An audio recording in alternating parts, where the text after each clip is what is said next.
हम आपको बरौली जो गोपालगंज के अंतर्गत आता है, वहाँ का एक रोड की दुर्दशा हम आपको दिखा रहे हैं। हालांकि यह पहली बार नहीं है कि इसकी जो रोड की दुर्दशा है हम दिखा रहे हैं, या और भी समाचार चैनलों के माध्यम से या प्रिंट मीडिया के माध्यम से ये खबर आप लोगों तक, जनता तक और जो हमारे नेतागण हैं उन तक पहुँचाया गया है।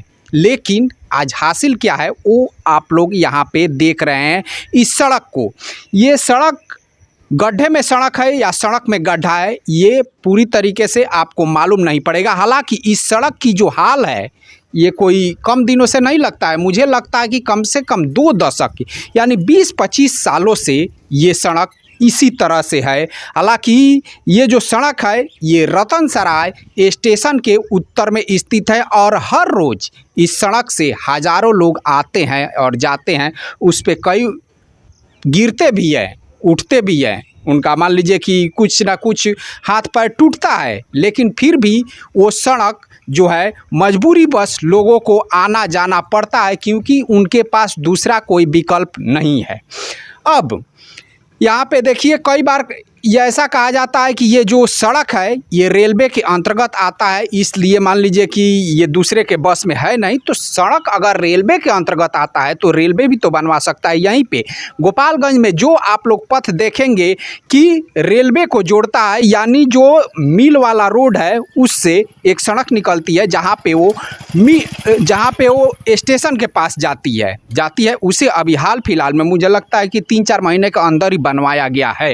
लेकिन अब इस रतन सराय की जो रेलवे स्टेशन के पीछे की जो सड़क है, इसको अगर नहीं बनवाने में सबसे बड़ी मुझे लगता है कि वजह है कि इसे बनवाने की इच्छा शक्ति ही नहीं है। यानी इसे बनवाने में सभी जो भी हमारे नेतागण हैं वो पूरी तरीके से निष्क्रिय हैं। इसकी कोई इच्छा शक्ति नहीं है।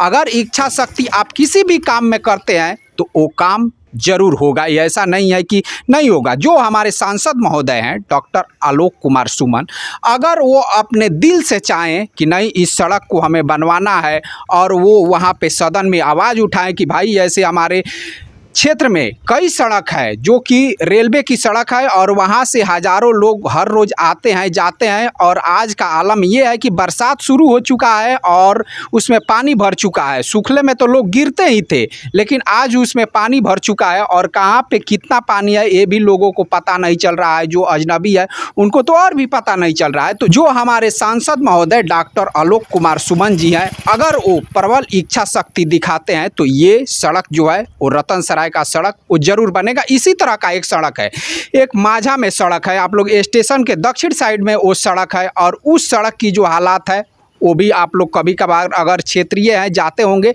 तो देखे होंगे। वो भी रेलवे के अंतर्गत आता है। लेकिन कोई भी सड़क अगर रेलवे के अंतर्गत आता है तो ये ऐसा नहीं है कि वो नहीं बनेगा।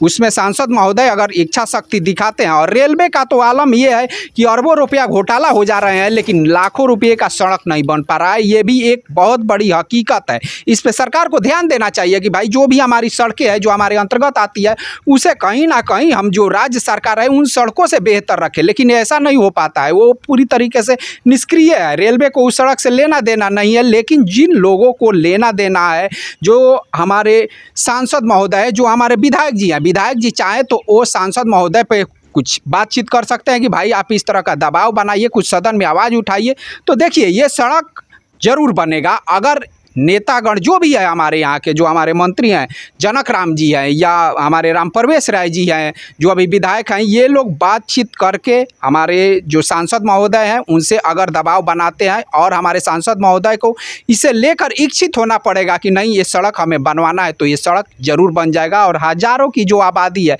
रोज़ आती है जाती है, उन लोगों के लिए सुविधा हो जाएगा। तो चलिए, हमें उम्मीद है कि आने वाले कुछ दिनों में ये सड़क जो है, मुझे लगता है कि इस पे जरूर जो भी हमारे नेतागण हैं, जो हमारे डॉक्टर आलोक कुमार सुमन जी है, सांसद महोदय, जो हमारे विधायक जी हैं, ये लोग कोई ना कोई इसका रास्ता जरूर निकालेंगे। चलिए हम फिर मिलते हैं।